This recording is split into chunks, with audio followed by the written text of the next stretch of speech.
নমস্কার, হাই নিউজে সকলকে স্বাগত। সঙ্গে রয়েছে আমি ডিম্পি। শুরু করছে নিউজ টুডে। আর শুরুতেই দেখে নেব আজকের হেডলাইন্স।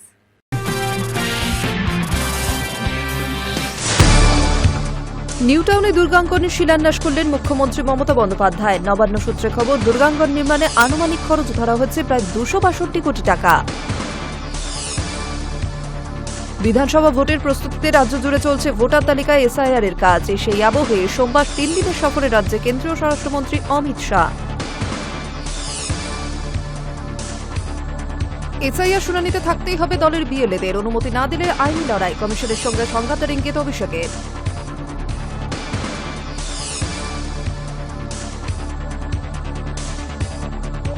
পুলিশ কোয়ার্টারের ঘর থেকে উদ্ধার হোমগার্ড রেশমির ঝুলন্ত দেহ। কাঠগড়ায় থানার সাব ইন্সপেক্টর শায়ন ভট্টাচার্যের নাম। নিখোঁজ এসআইয়ের বিরুদ্ধে খুনের মামলা রুজু করে তদন্তে বারুইপুর জেলা পুলিশ।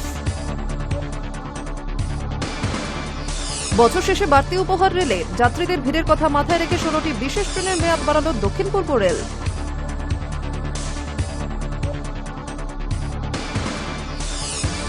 বছর শেষে হাড় কাঁপানো ঠান্ডায় জবুথবুর পশ্চিমবঙ্গ।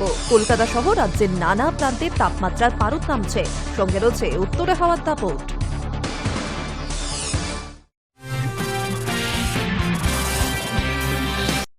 মুর্শিদাবাদের ভরতপুরের প্রাক্তন বিধায়ক হুমায়ুন কবিরের ছেলে গোলাম নবী আজাদ ওরফে রবিনকে রবিবার আটক করে পুলিশ। অভিযোগ, বাবার নিরাপত্তা রক্ষীকে মারধর করেছিলেন তিনি। তবে জামিন অযোগ্য ধারায় মামলার পরও ইতিমধ্যেই রবিনকে থানা থেকে ছেড়ে দেওয়া হয়েছে বলেই খবর।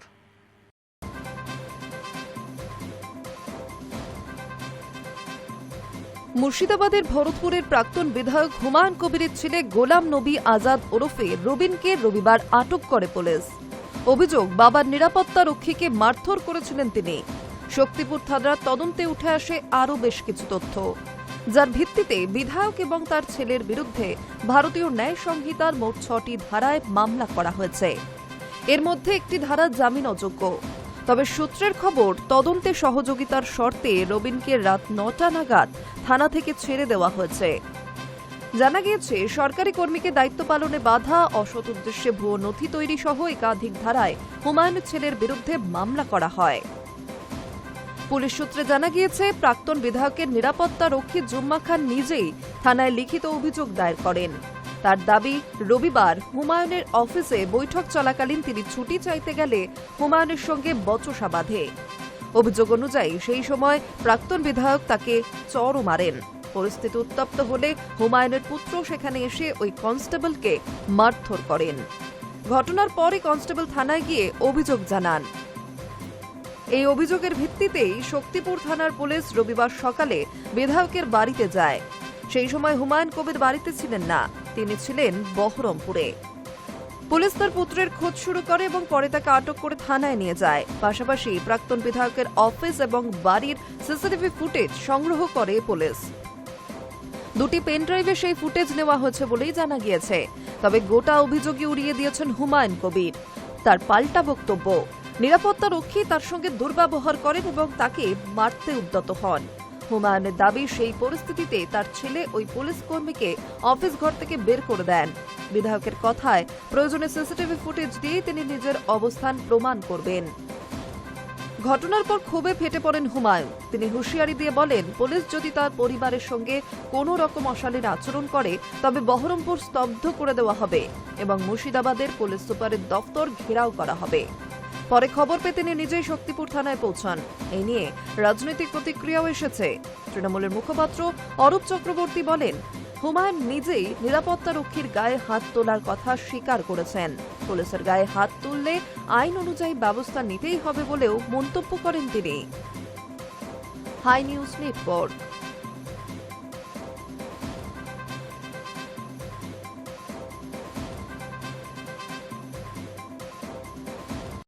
অভিযুক্তদের গ্রেপ্তারের দাবিতে শুরু বিক্ষোভ। 5ই জানুয়ারি পথ অবরোধের ডাক মমতা বালাপন্থী মতুয়াদের। সম্প্রতি প্রতিবাদ কর্মসূচিতে আক্রান্ত হন মমতা বালাপন্থী মতুয়ারা। 4 দিন পেরিয়ে গেলেও অধরা 12 অভিযুক্ত। রাজ্যসভার সাংসদ মমতা বালা ঠাকুরপন্থী মতুয়াদের হেনস্থার পর পেরিয়েছে 4 দিন। এখনো পর্যন্ত গ্রেপ্তার হয়েছেন মাত্র একজন। 24 ঘন্টার মধ্যে বাকি অভিযুক্তদের গ্রেফতারির দাবিতে নিশান হাতে গাইঘাটা থানার সামনে বিক্ষোভে অল ইন্ডিয়া মতুয়া মহাসংঘের সদস্যরা। 5 জানুয়ারি রাজ্য জুড়ে পথ অবরোধের ডাক দিয়েছেন তারা। ঘটনার সূত্রপাত কয়েকদিন আগে। এসআইআরে 1 লক্ষ মতুয়ার নাম বাদ যাওয়ার আশঙ্কা প্রকাশ করেছিলেন বনগাঁর সাংসদ তথা কেন্দ্রীয় প্রতিমন্ত্রী শান্তনু ঠাকুর। তার এই বক্তব্যের প্রেক্ষিতে গাইঘাটা ঠাকুরবাড়িতে প্রতিবাদ সভার ডাক দিয়েছিলেন অল ইন্ডিয়া মতুয়া মহাসংঘের আরেক সংঘাতিপতি তথা তৃণমূল সাংসদ মমতা বালা ঠাকুর। সেখানে শান্তনু ঠাকুর ও তার দলবলের হাতে গোসাই পাগলদের মার খেতে হয় বলে অভিযোগ। গোসাই পরিষদের সম্পাদক নান্টু হালদারকে হাসপাতালে ভর্তি করতে হয়। সেই ঘটনায় মোট 13 জনের বিরুদ্ধে লিখিত অভিযোগ জানানো হয়েছিল থানায়। গাইঘাটা থানার পুলিশ একজনকে গ্রেফতার করেছে। কেন মাত্র একজনকে গ্রেফতার? স্বাভাবিকভাবেই সেই প্রশ্ন ওঠে। ঠাকুরনগরে একদিন মমতা বালা ঠাকুরের নেতৃত্বাধীন অল ইন্ডিয়া মতুয়া মহাসংঘ একটি জরুরি বৈঠক করে। সেখানে সিদ্ধান্ত নেওয়া হয় যে এই আক্রমণ হরিচাঁদ গুরুচাঁদ ঠাকুরকে, এই অসম্মান মেনে নেওয়া হবে না। এই প্রতিবাদে রাজ্য জুড়ে পথ অবরোধ করবেন মমতা বালাপন্থী মতুয়ারা। সংগঠনের সাধারণ সম্পাদক সুকেশ চৌধুরী জানিয়েছেন 5 জানুয়ারি দুপুর 12টা থেকে রাজ্যে নানা প্রান্তে মতুয়ারা পথ অবরোধ করবেন। তার কথায় একজন গ্রেফতার হয়েছে, 12 জন বহাল তবিয়তে ঘুরে বেড়াচ্ছে। ওরা আমাদের ভয় দেখাচ্ছে, হুমকি দিচ্ছে। এর প্রতিবাদে ও বাকি 12 জনের গ্রেফতারির দাবিতে এই অবস্থান বিক্ষোভ শুরু করছি আমরা। যতক্ষণ গ্রেফতার না হবে আমাদের আন্দোলন চলবে। এই প্রসঙ্গে শান্তনু ঠাকুর পরিচালিত মতুয়া মহাসংঘের সাধারণ সম্পাদক সুখেন গাইন বলেন, ওরা অবরোধ কর্মসূচি করতেই পারে, কিন্তু সেদিন মতুয়ারা বুঝিয়ে দেবেন যে তারা ওদের সঙ্গে নেই। Hi News network.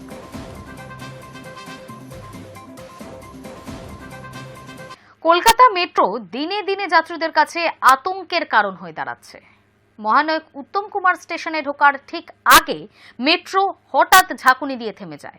কামরার সব আলো নিভে যায়, এসি বন্ধ হয়ে যায়। আর এই সমস্যা থেকে বেরোতে যাত্রীদের বেশ বেগ পেতে হয়। প্রতিদিন বহু যাত্রী মেট্রোয় যাতায়াত করেন। অনেকের মূল পরিবহন মাধ্যমই মেট্রো। কিন্তু সেই কলকাতা মেট্রো দিনে দিনে যেন যাত্রীদের কাছে আতঙ্কের কারণ হয়ে দাঁড়াচ্ছে। রবিবার সকাল 11টার পর ব্লু লাইনে শহীদ ক্ষুদিরাম থেকে দক্ষিণেশ্বরগামী মেট্রোর যাত্রীদের অভিজ্ঞতাও তা প্রমাণ করে। মহানায়ক উত্তম কুমার স্টেশনে ঢোকার ঠিক আগে মেট্রো হঠাৎ ঝাঁকুনি দিয়ে থেমে যায়। কামরার সব আলো নিভে যায়, এসি বন্ধ হয়ে যায়। যাত্রীরা বুঝতে পারেন বড় সড় কোনো সমস্যা হয়েছে। অভিযোগ, প্রায় 12 থেকে 13 মিনিট পরে মেট্রো কর্তৃপক্ষের তরফে ঘোষণা বা সমস্যার সমাধানের কোনো চেষ্টা দেখা যায়নি। বদ্ধ কামরায় এসি না থাকার কারণে যাত্রীরা শ্বাসকষ্টে ভুগতে থাকেন। কেউ কেউ দরজা খোলার অনুরোধ করলেও কোনো লাভ হয়নি। কামরার ভিতরে উত্তেজনা ও অসন্তোষ ছড়িয়ে পড়ে। কিছুক্ষণ পর চালকের সঙ্গে যোগাযোগের চেষ্টা করলেও তিনি নির্লিপ্তভাবে জানান গাড়িটি খারাপ হয়ে গেছে। তখনও যাত্রীদের উদ্ধার করার কোনো ব্যবস্থা দেখা যায়নি। পরিস্থিতি এমন পর্যায়ে পৌঁছায় যেখানে কেউ জানলা ভাঙার চেষ্টাও করতে থাকেন, কেউ ট্র্যাকে লাফ দেওয়ার কথাও ভাবেন। তবে থার্ড লাইনে বিদ্যুৎ যখন বিচ্ছিন্ন করা হয়নি, তাই ট্র্যাকে নামাও সম্ভব হয়নি।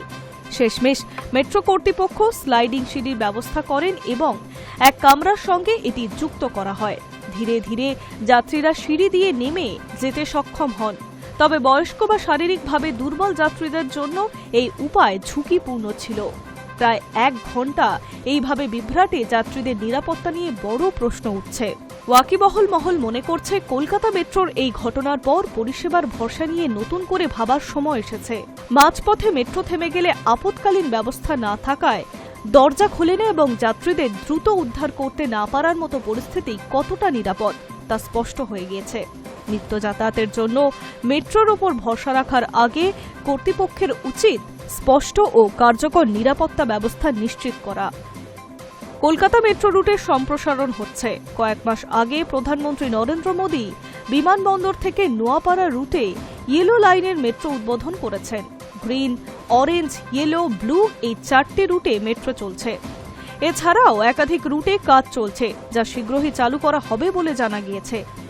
কিন্তু যাত্রীদের অভিযোগ, প্রতিদিনই কোনো না কোনো কারণে মেট্রোয় বিভ্রাট দেখা যাচ্ছে। এতে অফিস টাইমে বিশেষ করে সমস্যার মুখে পড়তে হচ্ছে। একের পর এক ঘটনা ঘটছে। কিন্তু পাকাপাকিভাবে কোনো ব্যবস্থা নিচ্ছে না মেট্রো কর্তৃপক্ষ। কয়েকদিন আগেই ইয়েলো লাইনে বৈদ্যুতিক যোগাযোগ কেটে যাওয়ায় মেট্রো স্টেশনে অন্ধকারে ডুবে গিয়েছিল। বহু যাত্রী বিমানবন্দর মেট্রো স্টেশন থেকে বেরিয়ে সেই অভিজ্ঞতার কথাও জানিয়েছিলেন। Hi News network.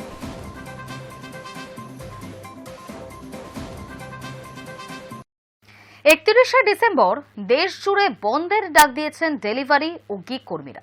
ফলে একাধিক ই কমার্স ও কুইক কমার্স প্ল্যাটফর্মে পরিষেবা মারাত্মকভাবে ব্যাহত হওয়ার আশঙ্কা রয়েছে। চলুন দেখে নেওয়া যাক এই সম্পর্কে কি বলছেন ডেলিভারি কর্মী থেকে সাধারণ মানুষ। বছর শেষ মানেই উৎসব, পার্টি আর কেনাকাটা লেগেই রয়েছে। আর এই কেনাকাটার ক্ষেত্রে মানুষ সবথেকে বেশি এখন ভরসা করে অনলাইন প্ল্যাটফর্মের ওপর। তবে 31শে ডিসেম্বর এই ই কমার্স সংস্থার তরফ থেকে বন্ধ ডাকা হয়েছে। তো এই বন্ধের ফলে সাধারণ মানুষজন কি বলছেন, তাদের উপর কতটা প্রভাব পড়ছে, চলুন দেখে নেওয়া যাক। বছরের শেষ দিন 31শে ডিসেম্বর দেশ জুড়ে বন্ধের ডাক দিয়েছেন ডেলিভারি ও গিগ কর্মীরা। ফলে একাধিক ই কমার্স ও কুইক কমার্স প্ল্যাটফর্মে পরিষেবা মারাত্মকভাবে ব্যাহত হওয়ার আশঙ্কা।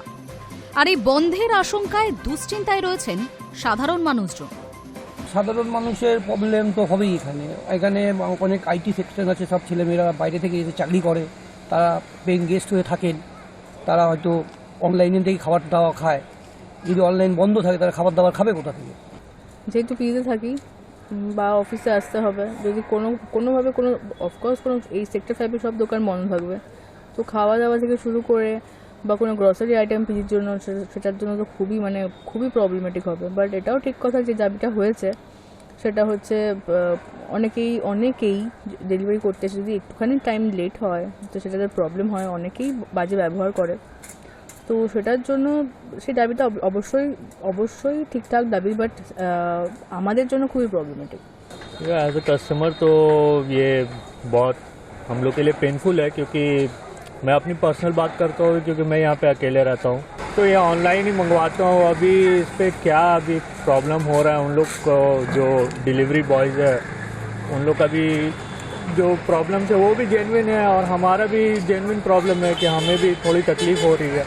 অ্যাকচুয়ালি বেসিক্যালি অনলাইন পরিষেবা এখন মানুষের কাছে এতটাই নিত্য প্রয়োজনীয় হয়ে গেছে, বিশেষ করে সেক্টর 5 সারাউন্ডিং এরিয়ায় প্রচুর বাইরের মানুষেরাও আসে এবং 31স্টে এটা খুব ম্যান্ডেটারি আমাদের প্রত্যেকের জন্যই।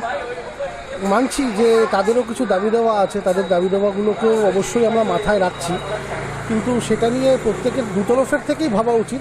এবার 31st দিনটা এমন দিন পড়ে গেছে যে দিনটা মানে প্রচুর জায়গায় বন্ধ থাকে, সেখানে অনলাইন পরিষেবাটা আমাদের কাছে খুব ইম্পর্টেন্ট হয়ে দাঁড়ায়। অন্যদিকে বন্ধ সম্পর্কে কি বলছেন ডেলিভারি কর্মীরা? দাবি একটাই, আমাদের যত সম্ভব আমাদের নিজস্ব নিরাপত্তাটা সবথেকে বড় জরুরি। নাম্বার 1। নাম্বার 2 হচ্ছে যে আমরা যা সকাল থেকে যে পরিশ্রম করি, যাতে লেগে সেই পরিমাণে আর্নিংটা হয় না, সেটা কোম্পানি সেই দিকটা দেখভাল করুক। আর আমাদের সবথেকে মেন সিকিউরিটি, আমরা যেভাবে নিজেদের জীবন নিয়ে গিয়ে আমরা ডেলিভারি করি, সেই নিরাপত্তাটা সবার আগে জরুরি।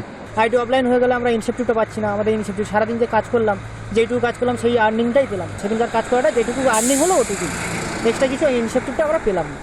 এটা করা একদমই উচিত, কারণ আমাদের নিরাপত্তা বলে কিছুই নেই। পার্সেলের ব্যাগ রেখে বা আমরা যা কাজ করি কোনো নিরাপত্তা তার মধ্যে নেই। যদি কিছু হয়ে যায় সেটা কোম্পানি তো দায় নেয় না, নিজেদের ওপর থেকেই যেতে হয়। সেই জন্য ডাকাটা খুব উচিত, কারণ কোম্পানিকে এটা বোঝা দরকার যে আমাদেরও একটা এটা নিয়ে কাজ করি, এটা দিয়ে যদি কিছু হয়ে যায় সেটা কোম্পানি তো দায়টা নেওয়া দরকার না। কাস্টমারটাও বোঝে না, আর কোম্পানি কী করে যে দিন যাচ্ছে জিনিসপত্রের দাম বাড়ছে, কিন্তু আমাদের যে টাকা রয়েছে ওইটা বাড়ছেই না। ধরে নিন আমি একটা পার্সেল দিয়ে 14 টাকা পাচ্ছি, যেখানটায় ফার্স্ট টাইম আমি কাজে ঢুকেছি যখন আজ থেকে 7 বছর আগে, তখন 17 থেকে 18 টাকা করে পেতাম, এখন 14 টাকায় নেমে গেছে। দিন যাচ্ছে যত তত টাকা কমছে, উল্টে আমাদের বাড়ানোর দরকার, টাকা উল্টে কমছে। আর আগে যেমন ডেলিভারি কাজ করলে 2 সপ্তাহ 3 সপ্তাহ পর একটা ইনসেন্টিভ থাকতো, ইনসেন্টিভগুলো কোনো কিছুই নেই এখন। এই পরিস্থিতিতে সরকারকে হস্তক্ষেপের আবেদন জানানো হয়েছে। তাদের বক্তব্য, শুধু কর্পোরেট প্ল্যাটফর্মের ওপর নির্ভর না করে গিগ কর্মীদের অধিকার রক্ষায় স্পষ্ট নীতি দরকার। এতক্ষণ আমরা দেখলাম এই 31শে ডিসেম্বরের বন্ধ সম্পর্কে ডেলিভারি কর্মীরা কিন্তু চাইছেন যে তাদের সবকটা দাবি যেন পূরণ হোক, কিন্তু পাশাপাশি আবার সাধারণ মানুষজনের কথাও আমরা শুনলাম, তারা চাইছে যে তাদের সবকটা দাবি পূরণ হোক, তবে পরিষেবা যেন চালু থাকে, কারণ মানুষ বিভিন্নভাবে উপকৃত হচ্ছে এই অনলাইন পরিষেবার দ্বারা। ক্যামেরায় রানা আচার্যর সাথে রিম্পি মণ্ডল, হাই নিউজ, কলকাতা। শূন্যে নেমেছে ধোঁয়াশায় ঢাকা দিল্লির দৃশ্যমানতা। বাতিল 128টি উড়ান, বন্ধ স্কুলও। সোমবার সকাল 7টায় দিল্লির বাতাসের গুণগত মান বা AQI ছিল 403। বিপর্যস্ত দিল্লির জনজীবন। ধোঁয়াশার চাদরে ঢাকা পড়েছে দেশের রাজধানী, দৃশ্যমানতা নেমে গিয়েছে শূন্যে। এই পরিস্থিতিতে জনজীবন বিপর্যস্ত দিল্লির। 128টি বিমান পরিষেবা বাতিল করা হয়েছে, পাশাপাশি প্রায় 200টি উড়ানের সময়সূচি বদল করা হয়েছে। ব্যাহত রেল পরিষেবা, নয়ডায় বন্ধ করে দেওয়া হয়েছে স্কুল। সব মিলিয়ে অত্যন্ত বিপজ্জনক দিল্লির পরিস্থিতি। আবহাওয়া দপ্তরের তরফে জানানো হয়েছে, সোমবার সকাল 7টায় দিল্লির বাতাসের গুণগত মান বা AQI ছিল 403, যা ভয়ানকই খারাপ পর্যায়ে বলা চলে। ধোঁয়াশার জেরে দিল্লির বিমানবন্দরের আশেপাশে দৃশ্যমানতা নেমে যায় 125 মিটারে। ঘন কুয়াশার জেরে মৌসুম ভবনের তরফে দিল্লিতে কমলা সতর্কতা জারি করা হয়েছে। দিল্লির সর্বনিম্ন তাপমাত্রা 7 ডিগ্রি সেলসিয়াস থেকে সর্বোচ্চ তাপমাত্রা 22 ডিগ্রি। রবিবারই দিল্লি সহ উত্তর ভারতের বিস্তীর্ণ অঞ্চলে আগামী কয়েকদিন অত্যন্ত ঘন কুয়াশার পূর্বাভাস দিয়েছে মৌসুম ভবন। হিমাচল প্রদেশ, পাঞ্জাব, হরিয়ানা, চণ্ডীগড় ও উত্তরপ্রদেশে 31শে ডিসেম্বর পর্যন্ত কুয়াশার দাপট চলবে। এই অবস্থায় গাড়ি চালানোর ক্ষেত্রে সাবধানতা অবলম্বনের পরামর্শ দেওয়া হয়েছে। প্রয়োজন ছাড়া সকালে বাইরে না বেরোনোর পরামর্শ দেওয়া হয়েছে এবং অবশ্যই গাড়িতে ফগ লাইট ব্যবহারের বিধান দেওয়া হয়েছে। ঘন কুয়াশার প্রভাব পড়েছে রেল পরিষেবাতে। সকাল থেকে দেরিতে চলছে বহু দূরপাল্লার ট্রেন, 100-ও বেশি ট্রেন দেরিতে চলছে। রবিবার সন্ধ্যা থেকে কুয়াশার চাদরে ঢাকা পড়েছে নয়ডা। দৃশ্যমানতা মারাত্মকভাবেই হ্রাস পেয়েছে। প্রবল ঠান্ডা ও ঘন কুয়াশার জেরে জেলা প্রশাসন 29শে ডিসেম্বর থেকে 1 জানুয়ারি পর্যন্ত সমস্ত স্কুলে ছুটি ঘোষণা করেছে। এদিকে লাফিয়ে বেড়েছে রাজধানীর দূষণের মাত্রা।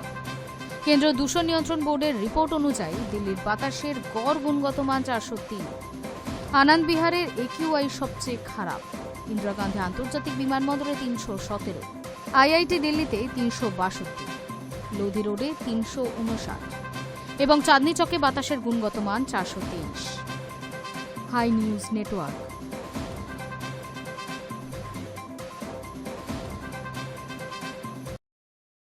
শীতের ছুটিতে রাজ্যের বাইরে অনেকেই বেড়াতে যান, আবার যারা বাইরে থাকেন তারা এই বড়দিন ও নিউ ইয়ার উপলক্ষে বাড়িতে ফেরেন। সেই কারণে এই সময় ট্রেনের টিকিট পাওয়া কঠিন হয়ে যায়। যাত্রীদের এই ভিড়ের কথা মাথায় রেখে 16টি বিশেষ ট্রেনের মেয়াদ বাড়ালো দক্ষিণ পূর্ব রেল।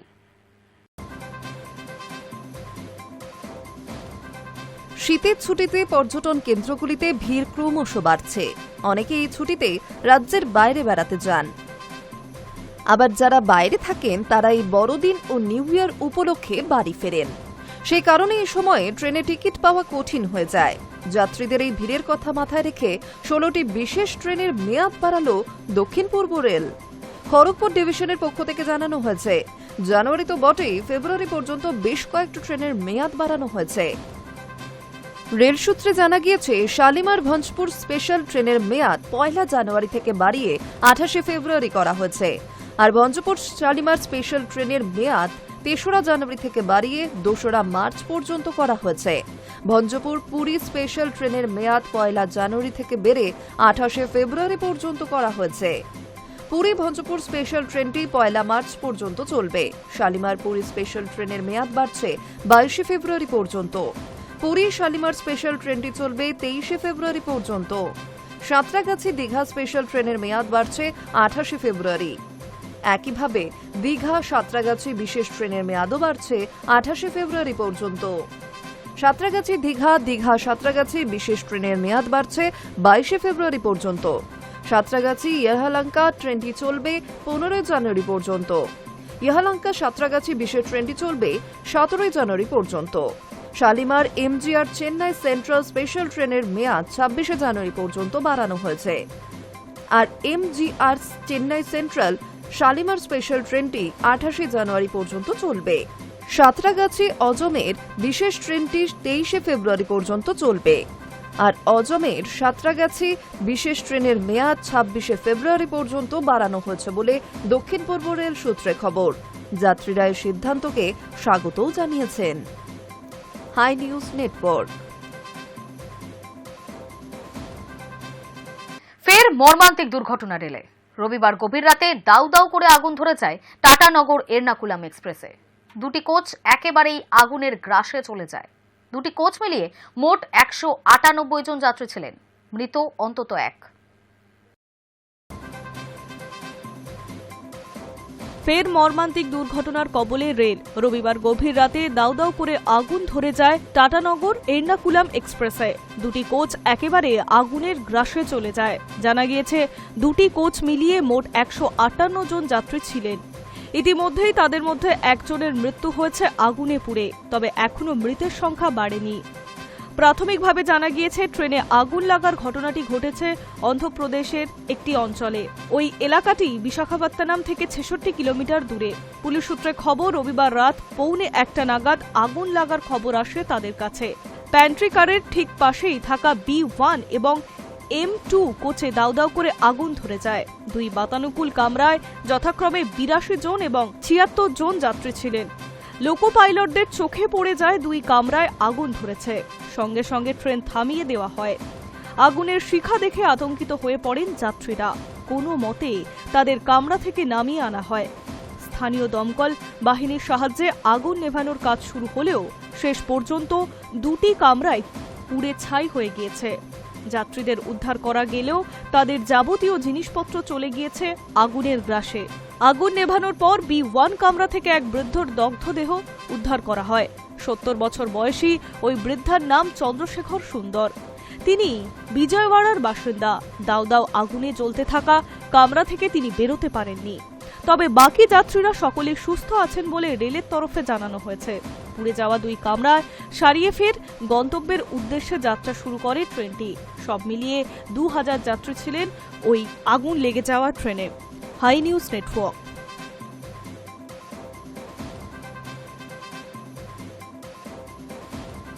বছর শেষে টলিউডের শোকের ছায়া। প্রয়াত অভিনেত্রী শ্রাবণী বণিক। দীর্ঘদিন ধরেই ফুসফুসে ক্যান্সারের সঙ্গে লড়াই করছিলেন অভিনেত্রী। শেষ রক্ষা হলো না। সপ্তাহের প্রথম দিনই সকাল 9টা নাগাদ শেষ নিঃশ্বাস ত্যাগ করেন শ্রাবণী।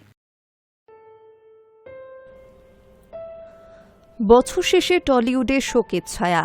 প্রয়াত অভিনেত্রী শ্রাবণী বণিক।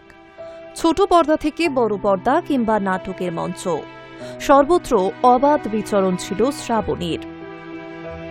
দীর্ঘদিন ধরে ফুসফুসের ক্যান্সারের সঙ্গে লড়াই করছিলেন অভিনেত্রী, তবে শেষ রক্ষা হল না। রাজারহাটের ক্যান্সার হাসপাতালে চিকিৎসা চলছিল তার।